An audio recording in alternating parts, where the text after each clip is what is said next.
Baik, selamat sore Bapak Ibu, jemaat yang dikasihi Tuhan.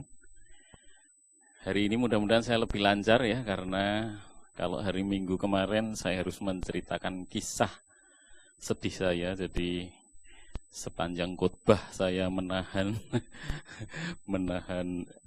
perasaan-perasaan yang kehilangan ya. Baik, saudara-saudaraku yang dikasihi Tuhan, kita akan membuka Alkitab kita dari Injil Markus pasal 1 ayat 40 sampai 42.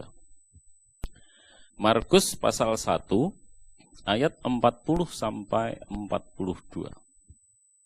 Saya bacakan bagi saudara ayat 40.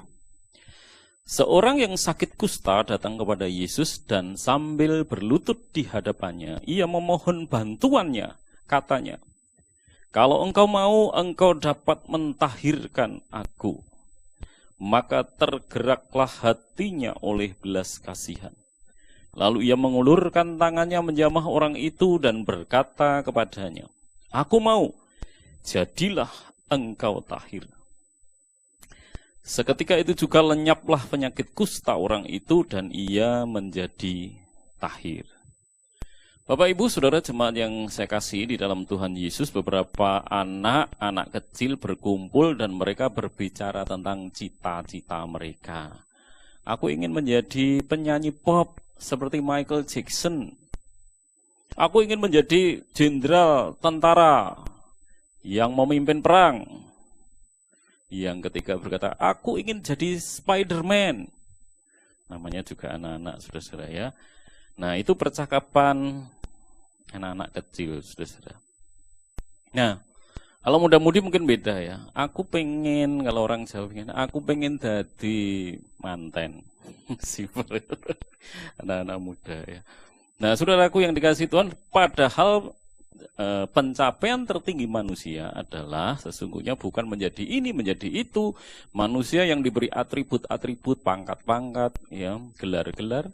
Tetapi pencapaian tertinggi manusia adalah menjadi manusia seperti yang dirancangkan oleh Allah itu sendiri. Apapun profesi saudara, asal saudara menjadi manusia yang dirancangkan oleh Allah sendiri, itu adalah pencapaian yang luar biasa, saudara-saudara. Mengapa menjadi manusia ini penting, saudara-saudara? Tuhan Yesus sendiri, ya, Allah sendiri, saudara-saudaraku, yang sebetulnya Allah itu, anak Allah di dalam kemuliaannya, dia adalah Allah juga, saudara-saudara, bagian dari Allah Tritunggal. Dia sebenarnya tidak bisa disakiti, tidak bisa merasa lapar, dia tidak bisa merasa lelah. Tetapi Allah itu, putra Allah itu, saudara, berkenan berinkarnasi menjadi manusia. Mengenakan kemanusiaan. Ya. Supaya apa? Supaya ini tidak ada untungnya semua, saudara. Supaya dia dapat menebus manusia. Dan di situ ada pengorbanan. Ya. Di situ ada, karena dia sedang menebus, memikul dosa, memikul hukuman manusia, akhirnya di dalam kemanusiaan itu, di dalam tubuh manusia itu yang dikenakan oleh Yesus, dia dapat disakiti, ya, dapat merasakan lapar, dan dapat mati, mengalami kematian. Itu konsekuensi dari putra Allah mengenakan kemanusiaannya, tubuh manusia itu, saudara-saudara. Nah, saudara perhatikan hal ini menjadi penting karena apa? Allah sendiri menjadi manusia.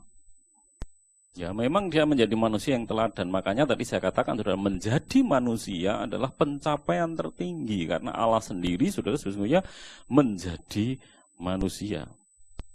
Nah, oleh karena itu, saudara-saudaraku, satu tindakan yang penting yang kita renungkan pada sore hari ini adalah bagaimana kita ini tidak meninggalkan kemanusiaan kita. Ya, salah satu ciri khas kemanusiaan kita adalah hati.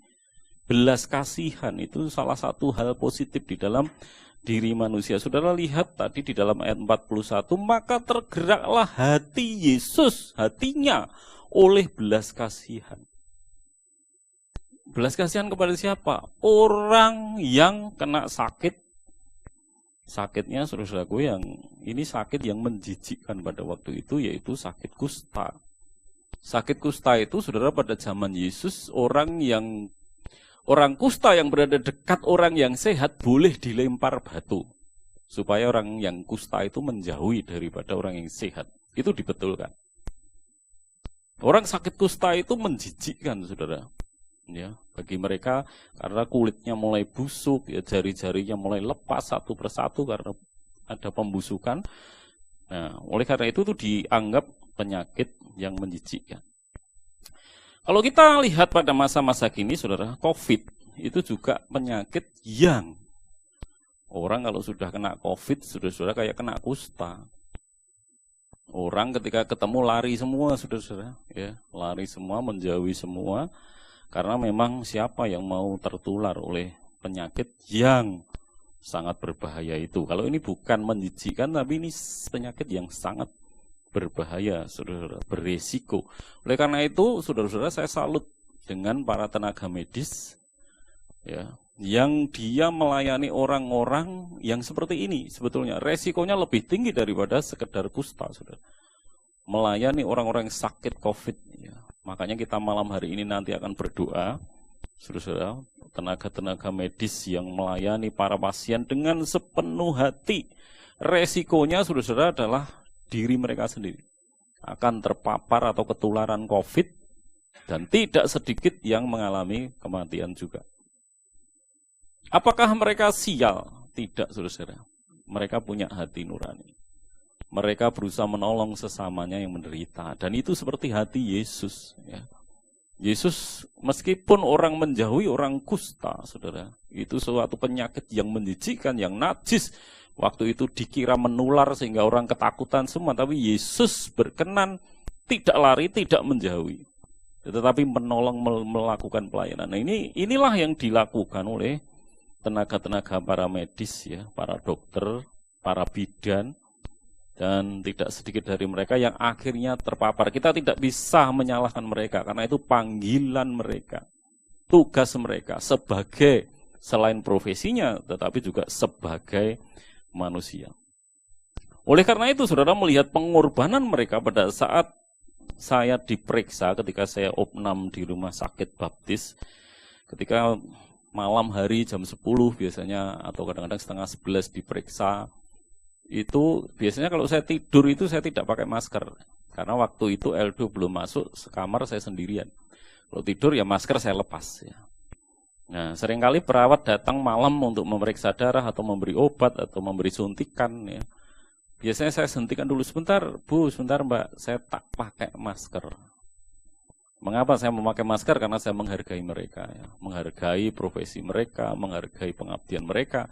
Jangan sampai karena saya mereka terpapar corona. Jadi mereka melayani saya dengan baik, saya juga ingin melindungi mereka dengan baik juga, ya saudara-saudara. Ya. Nah, saudaraku yang dikasihi Tuhan, mereka juga sangat menderita karena selama mereka bertugas melayani para pasien COVID, mereka memakai pakaian hazmat yang rapat sekali.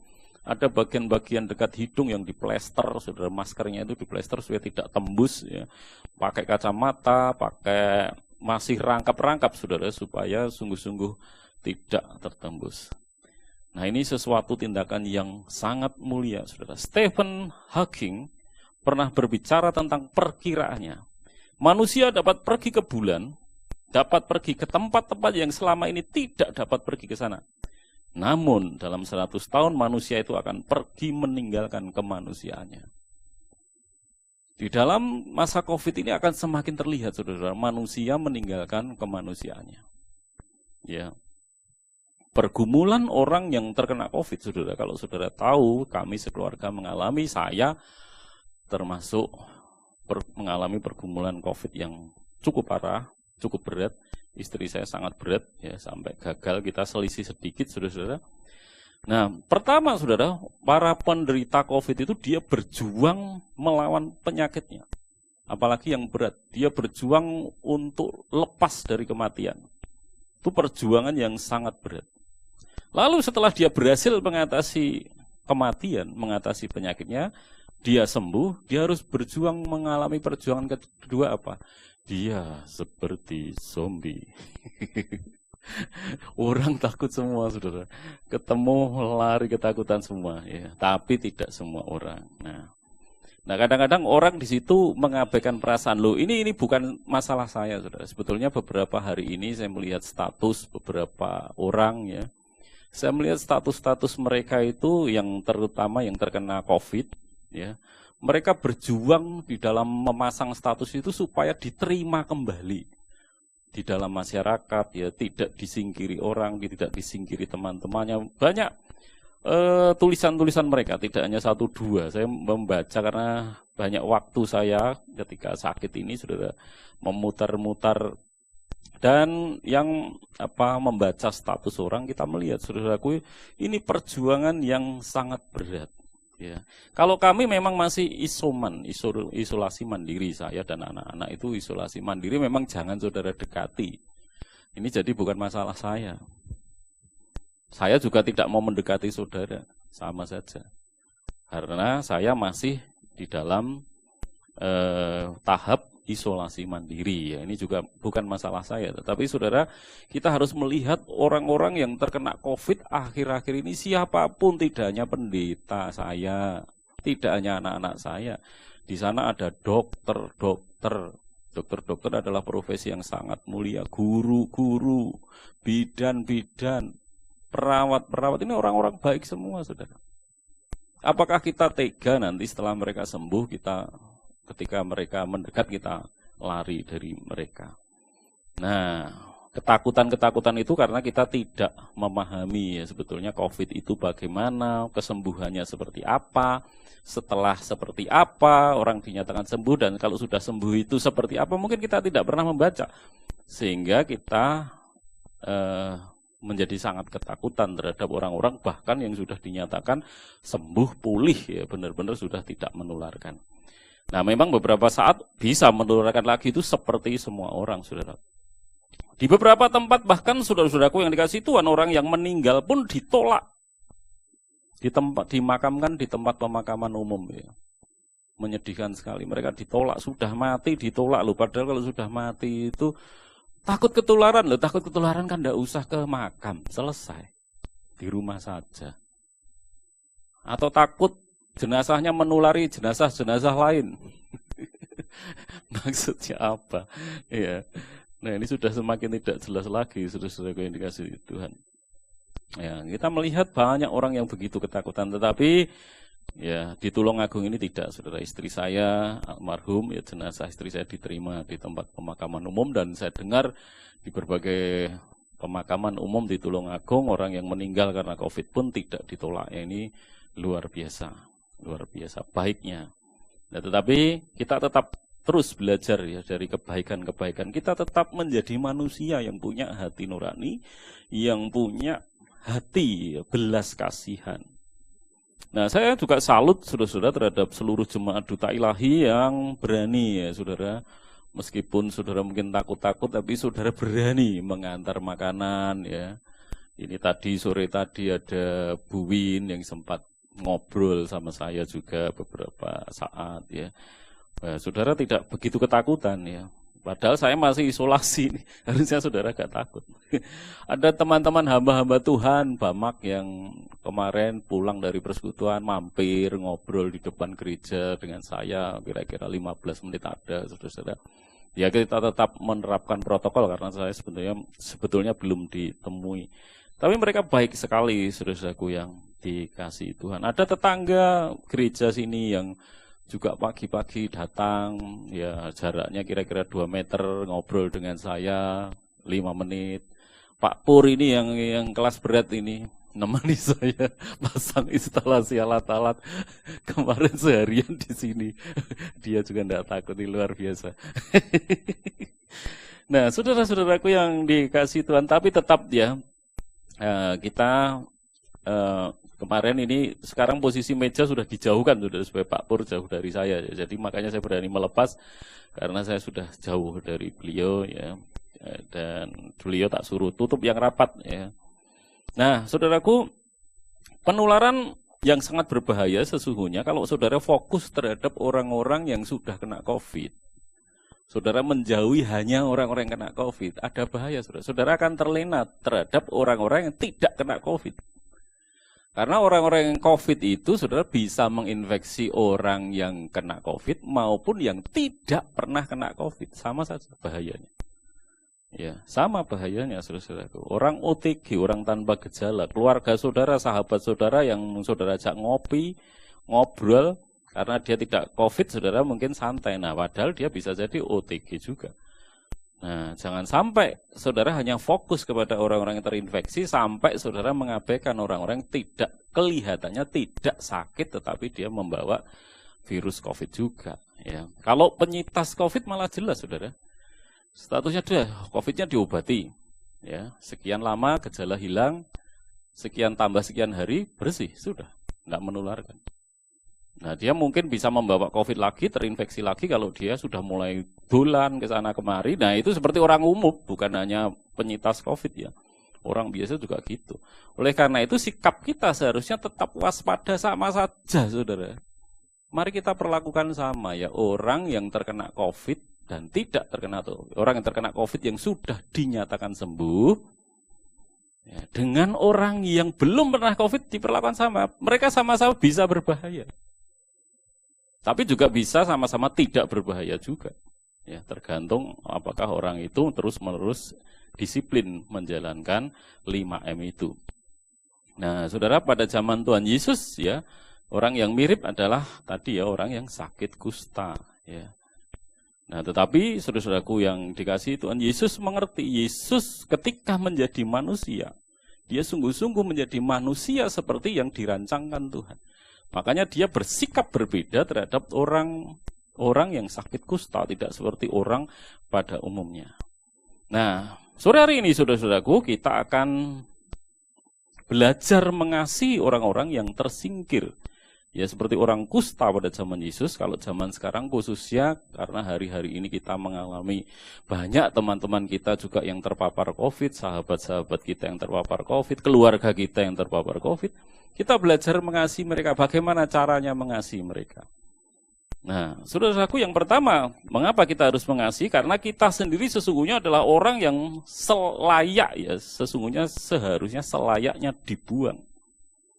Kusta itu, saudara, kusta sendiri sesungguhnya di dalam Alkitab sering digunakan untuk menggambarkan dosa manusia. Ya, jadi terjadi pembusukan, tetapi tidak sakit. Jadi dosa itu seperti itu, saudara-saudara. Kita mengalami pembusukan tapi tidak merasa kita berdosa. Kita merasa tetap baik-baik saja, padahal sudah tidak baik.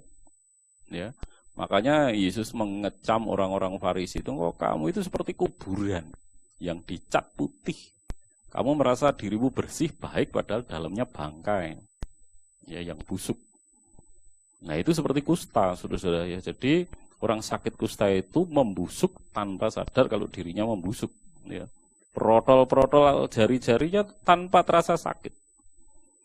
Nah, demikian juga saudara sikap kita terhadap orang yang sembuh, terhadap COVID, kita takut dengan mereka. Padahal bisa jadi diri kita yang tidak sakit ini sekarang saudara membawa virus COVID, bisa jadi. Malah yang sudah sembuh dari COVID bisa jadi malah bersih saat itu. Saudara malah yang sekarang membawa, bisa kebalik loh saudara posisi, tapi tanpa sadar. Nah, saudaraku, bisa jadi seperti itu. Oleh karena itu, sikap apa yang harus kita lakukan? Yang pertama, saudara-saudara, kita kasih itu ya dimulai dari dalam hati. Kalau saudara mau belajar mengasihi, mari masuk ke dalam hati kita. Apakah kita mengasihi orang-orang yang terkena COVID? Ya. Bukan mengasihi ini bukan berarti saudara harus mendekati, bukan. Ya. Oh, saya khotbahnya Pak Tri ini maksudnya supaya kita mendekati orang-orang COVID. Oh, jangan. Saya pun kalau saudara dekati saat ini ya keberatan. Saya juga tidak mau mendekati saudara, saya tidak berkunjung kepada saudara. Kalau telepon kan tidak menular ya. Tidak masalah. Tapi saya tidak pernah mendatangi saudara karena memang saya masih diisolasi. Saya tidak kasih itu bukan berarti suruh mendekati, tidak, saudara-saudara.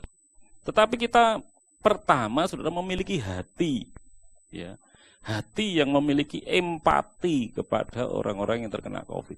Mereka mengalami perjuangan yang berat, melawan penyakitnya, saudara-saudara, tidak mudah, tidak gampang mereka survive, bertahan menghadapi COVID, saudara. Apalagi yang COVID yang berat. Oleh karena itu jangan sampai, saudara-saudaraku, manusia itu kehilangan kemanusiaan. Jangan sampai orang Kristen sampai kehilangan kasihnya. Karena ciri yang menonjol dari kekristenan adalah kasih. Sekali lagi, saya tidak mengajak saudara buru-buru mendekati para penderita COVID atau orang yang keluar dari rumah sakit. Seperti saya ini sudah keluar, tapi saya masih isolasi mandiri. Bukan itu maksud saya, saudara. Ya. Orang-orang yang terkena COVID sendiri pun sadar, saudara, dia masih isolasi mandiri, dia tidak boleh mendekati orang-orang lain. Nah, saudaraku yang dikasihi Tuhan, kalau kita belajar dari Yesus tentang kemanusiaan ini, anak Allah yang di surga saja berkenan mengenakan kemanusiaannya. Kita yang di dunia jangan sampai kehilangan kemanusiaan kita. Keagungan, keilahian Yesus ketika dia di atas bukit, ya transfigurasi itu, saudara, Yesus, kemuliaan Allah itu memancar dari tubuh Yesus Kristus. Dari kemanusiaan Kristus. Jadi saudara-saudara, kemanusiaan itu sendiri dapat memancarkan kemuliaan Allah. Ya, oleh karena itu jangan meninggalkan kemanusiaan saudara. Karena dari kemanusiaan itu saudara dapat memancarkan kemuliaan Allah seperti yang dapat kita lihat pada saat transfigurasi Tuhan Yesus Kristus. Nah, lalu kita yang sehat-sehat harus bagaimana? Jangan kehilangan, tadi sudah saya sebut, empati dan simpati, ya. Nah, contohnya seperti apa? Contohnya ini saya akan sebutkan beberapa. Yang pertama seperti Teddy. Mas Teddy itu membantu mencarikan waktu itu plasma darah untuk Putri. Entah berhasil, entah enggak, tetapi dia sudah mencoba telepon sana, telepon sini, mencari orang. Nah, itu adalah salah satu bentuk. Pak Bahtiar, anaknya Pak Hari Wardoyo, Bu Ida, itu mengambil plasma darah di Surabaya.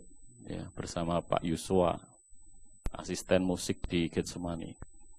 Dini hari mereka berangkat ke Surabaya. Nah, inilah tindakan-tindakan empati. Padahal mereka sebenarnya enak tidur di rumah bersama anak istrinya. Dini hari ngapain ke sana kemari. Ada resiko nanti di luar sana kena COVID. Ya. Tapi dia melakukan. Ada Pak Yifta, ya, dan Bu Yifta mengambil plasma darah yang kedua. Nah, ke PMI Surabaya ini juga sama dini hari semua, saudara-saudaraku. Ya, dini hari karena memang mereka bisanya pengambilannya juga adanya darah juga kepastiannya malam-malam, saudara-saudara. Nah, lalu saudara jemaat juga sudah melakukan sesuatu yang baik, ya, saudara, menyediakan kebutuhan makanan.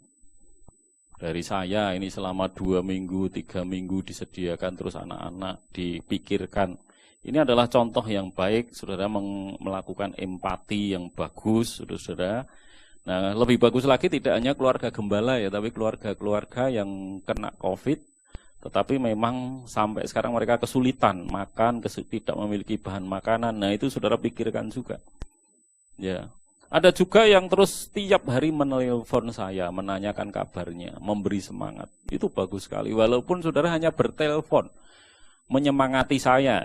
Kadang-kadang orang kena COVID itu putus asa juga, sudah lelah karena harus berjuang di tubuhnya, diambil darahnya, disuntikkan obat-obatan yang kadang-kadang di tubuh bereaksi, saudara. Nah, ada lagi yang menguatkan melalui WA, itu bagus sekali. Ya, bagus sekali. Yang penting saudara merasakan bahwa orang-orang yang kena COVID itu butuh dukungan. Dan setelah sembuh, ya jangan saudara-saudara nanti menganggap dia sumber penyakit. Jangan. Kalau sudah dinyatakan sembuh, ya sudah sembuh. Ya memang tetap hati-hati, asal saudara menerapkan 5M itu ya relatif aman, saudara-saudaraku yang dikasihi Tuhan. Kalau kita pengen aman lagi, ya tidak usah keluar rumah, paling aman ya. Sudah terus dekem di rumah, tidak usah berhubungan dengan orang lain. Nah, itu paling aman, memang ya, aman sekali. Nah, jujur ini salah satu contoh, saudara. Ini dilakukan oleh orang Tulungagung, ya. Dan ini bukan jemaat, ya, bukan jemaat. Bukan berarti saya maksudnya ini terbaik, tidak. Semua yang dilakukan jemaat sama baiknya dengan yang dilakukan ini. Tapi dia melayani dengan cara yang tidak pernah terpikirkan, saudara. Jadi ketika saya masuk ke rumah sakit itu biasanya opnam saya pikir sama Putri paling lama 5 hari. Gitu. Jadi kami membawa pakaian-pakaian ganti itu hanya beberapa potong, saudara, anduknya cuma 1. Ya. Nah ternyata saudara-saudaraku yang dikasih Tuhan, saya sampai berapa minggu di sana, saya tanggal 5 sampai tanggal berapa kemarin? 20 sekian, 21 ya. 21 atau 23 saya lupa, itu baru keluar. Lama sekali. Akhirnya betul-betul ketika Putri meninggal, handuknya itu saya pakai untuk ngelapi air mata dan untuk melap apa ya? Umbel, ingus. Nangis terus sampai anduk itu penuh, saudara, sudah tidak bisa dipakai. Bingung saya, waduh mandinya besok pakai apa, ngelapnya pakai apa. Puji Tuhan ada anak Tuhan yang bukan dari gereja kita yang melakukan yang tidak terpikirkan oleh kita semuanya. Ini bukan lebih baik ya, saudara yang lakukan sekali lagi sama baiknya, sama dibutuhkannya. Hanya dia mengambil sisi yang tidak jarang orang memikirkan, yaitu mengirim anduk, mengirim kaos ganti. Dan saya terus terang sudah kehabisan kaos sampai gatel, saudara, kulit saya itu gatel. Dok, ini kok gatel semua badan saya. Saya pikir itu kayak efek obat, ternyata karena kelambinnya ganti-ganti. Saudara-saudara. Dan akhirnya saudara-saudaraku setelah ganti kok ya enggak gatel, mandi kok ya enak, anduknya bersih, kaosnya bersih ya. Ternyata nah ini karena baju saya sudah kena keringat berulang-ulang. Nah, dengan cara demikian saudara-saudara, kita sudah bisa menjadi sahabat orang-orang menderita COVID. Albert Schweitzer, seorang teolog yang hidup sampai tahun 60 baru meninggal, dia berkata demikian, saudara. Tujuan hidup manusia adalah melayani dan memperlihatkan belas kasih serta kesediaan untuk menolong sesama. Nah, saudara dapat melihat kematian Putri itu sebagai hal yang menakutkan saudara, sehingga saudara selalu ketakutan ke gereja bisa. Wah, Putri meninggal. Berarti parah sekali. Wah, aku naik ketularan bisa mati. Saudara bisa berpikir seperti itu. Tetapi saudara juga bisa berpikir dengan hati nurani saudara. Putri itu mendedikasikan hidupnya hingga mati di tengah-tengah pelayanannya di Gereja Baptis Indonesia Tulung Agung. Dia seperti lilin yang terbakar di altar sampai habis. Altarnya siapa? Altar Gereja Baptis Indonesia Duta Elim. Kalau saudara ngerti ada orang terbakar habis, mati karena setia melayani. Kita sudah berapa tahun? 2003 sampai 2021. Berarti sekitar hampir 18 tahun. Sampai Putri meninggal di sini, saudara. Saudara dapat melihat itu hal yang menakutkan, atau saudara malah terharu melihat pengabdian Putri. Dia melayani dari anak-anak kecil, masih muda, agak muda, sampai meninggal di tempat ini. Nah, harusnya bukan hal yang menakutkan, tetapi ini menjadi sebuah teladan, saudaraku. Nah, bahwa ada seorang ibu gembala yang terus setia melakukan tugasnya, pengabdiannya sampai Tuhan memanggil. Kalau saudara memandangnya demikian, saudara malah semakin bersyukur. Tetapi kalau saudara hanya memandang dari COVID-nya, saudara akan ketakutan. Selalu akan ketakutan. Ya, selalu akan ketakutan. Nah, oleh karena itu, saudara-saudaraku, mari kita di dalam COVID ini kita belajar kembali, kita berempati, bukan hanya kepada saya, saudara, tetapi pada jemaat gereja ada yang kena, dokter kena, perawat kena, banyak yang kena. Profesi yang baik-baik, yang terhormat banyak yang kena, saudara. Pak Doni Mordano kena, menteri kena. Ini bukan masalah gereja kita, atau masalah saya, atau masalah saudara, atau masalah tempat ini yang menjadi sarang, bukan. Ini di mana-mana orang kena, saudara-saudara. Nah, oleh karena itu yang penting, saudara, jangan saudara meninggalkan kemanusiaan, karena Yesus sendiri di dalam kemanusiaannya dia dapat memancarkan kemuliaan ilahi. Nah, ini yang saya rindu akan terjadi di dalam hidup saudara.